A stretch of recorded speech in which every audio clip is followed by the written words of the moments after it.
Hukum puasa 1 Muharram.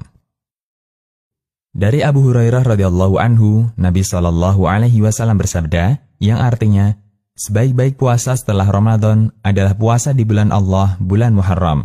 Hadis riwayat Muslim. Hadis ini merupakan dalil dianjurkannya memperbanyak puasa selama Muharram. An-Nawawi mengatakan, hadis ini menegaskan bahwa Muharram adalah bulan yang paling mulia untuk puasa. Syarah Sahih Muslim. Kemudian dari Abu Qatadah radhiyallahu anhu, Rasulullah Shallallahu alaihi wasallam bersabda, yang artinya, puasa hari Asyura, saya berharap kepada Allah, puasa ini menghapuskan dosa setahun yang telah lewat. Hadis riwayat Muslim. Dan setelah Nabi Shallallahu alaihi wasallam mendapatkan informasi bahwa puasa Asyura adalah kebiasaan puasa Yahudi yang paling agung, beliau bertekad tahun depan akan puasa tanggal 9 Muharram, agar puasa beliau berbeda dengan kebiasaan puasa Yahudi. Hadis riwayat Muslim. Berdasarkan keterangan di atas, kita sepakat bahwa dalam puasa Muharram, Nabi Shallallahu alaihi wasallam tidak menentukan hari khusus yang paling istimewa untuk puasa selain tanggal 9 dan 10 Muharram. Beliau hanya menganjurkan memperbanyak puasa selama Muharram. Karena itu, tidak dibenarkan seseorang menyatakan ada anjuran khusus untuk berpuasa tanggal 1 Muharram atau tanggal sekian Muharram, sementara dia tidak memiliki dalil yang mendukung pernyataannya. Hukum puasa tanggal 1 Muharram. Satu prinsip yang penting untuk kita garis bawahi, bahwa satu amal yang sama bisa jadi memiliki hukum yang berbeda, tergantung dari niat pelakunya. Rasulullah Shallallahu alaihi wasallam memberikan kaidah yang artinya, sah dan tidaknya amal bergantung pada niatnya, dan seseorang akan mendapatkan sesuai dengan apa yang dia niatkan. Hadis riwayat Bukhari dan Muslim. Sebagai contoh, misalnya, ada orang yang menyerahkan sejumlah uang kepada orang lain, ambillah uang ini. Ada 3 kemungkinan akad yang berlangsung dalam kasus ini. 1. Jika ia berniat mendermakannya, maka akadnya adalah hibah.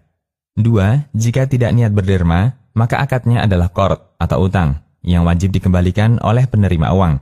Atau 3. Akadnya wadi'ah atau titipan, yang wajib dijaga oleh penerima.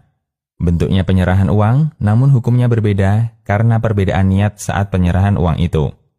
Contoh yang lain, si A melakukan puasa di hari Senin tanggal 9 Dzulhijjah. Ada 3 kemungkinan hukum puasa tersebut. 1. Jika si A meniatkan puasa untuk qadha Ramadan yang menjadi tanggungannya, maka statusnya puasa wajib. 2. Jika si A meniatkan puasa sunnah hari Senin. Atau 3. Si A berniat puasa Arafah. Puasa yang dikerjakan sama, namun status dan nilai puasa itu berbeda tergantung niat orang yang melaksanakannya.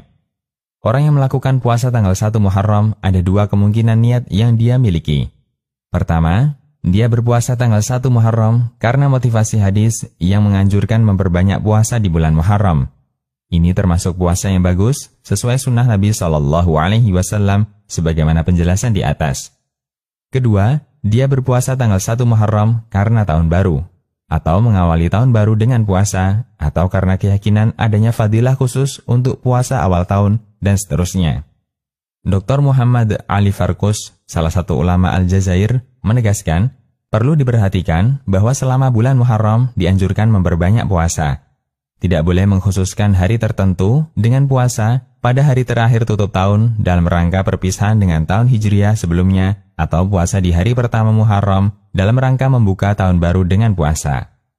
Kemudian beliau menjelaskan hadis yang menganjurkan puasa tutup tahun dan pembukaan tahun baru. Beliau mengatakan, orang yang mengkhususkan puasa pada hari terakhir tutup tahun atau hari pertama tahun baru, mereka dengan hadis palsu. Barang siapa yang puasa pada hari terakhir Dzulhijjah dan hari pertama Muharram, berarti dia menutup tahun sebelumnya dan membuka tahun baru dengan puasa. Allah jadikan puasa ini sebagai kafarah dosanya selama 50 tahun. Hadis ini adalah dusta dan kebohongan atas nama Nabi Shallallahu alaihi wasallam. Dalam hadis ini terdapat perawi bernama Ahmad bin Abdullah al-Harawi dan Wahab bin Wahab. As-Suyuti menilai keduanya perawi pendusta. Al-Lali al-Masnu'ah. Penilaian yang sama juga disampaikan Asy-Syaukani dalam Al-Fawaid al-Majmu'ah. Peringatan Al-Hafidh Abu Syamah. Banyaknya amalan yang beredar di tengah masyarakat terkait tahun baru Hijriah menjadi sebab para ulama hadis mengingatkan masyarakat untuk menghindari amalan semacam itu. Di antaranya Al-Hafidh Abu Syamah, seorang ahli sejarah dan ahli hadis dari Damaskus. Dalam kitabnya Al-Bahis ala Inkar Al-Bida', beliau menegaskan bahwa berbagai hadis yang menyebutkan keutamaan amalan di akhir tahun atau awal tahun, semuanya hadis yang sama sekali tidak ada dalam kitab hadis, atau la aslalahu. Dan derajat ini lebih parah daripada hadis palsu. Beliau mengatakan, tidak ada riwayat apapun yang menyebutkan keutamaan malam pertama Muharram. Saya telah meneliti berbagai riwayat dalam kitab kumpulan hadis yang sahih maupun yang dhaif, atau dalam kumpulan hadis-hadis palsu, namun aku tidak menjumpai seorang pun yang menyebutkan hadis itu. Saya khawatir, wal'iyadu billah, hadis ini berasal dari pemalsu yang membuat hadis palsu terkait tahun baru. Al-Bahis ala Inkar Al-Bida' wal Hawadith. Demikian, Allahu a'lam.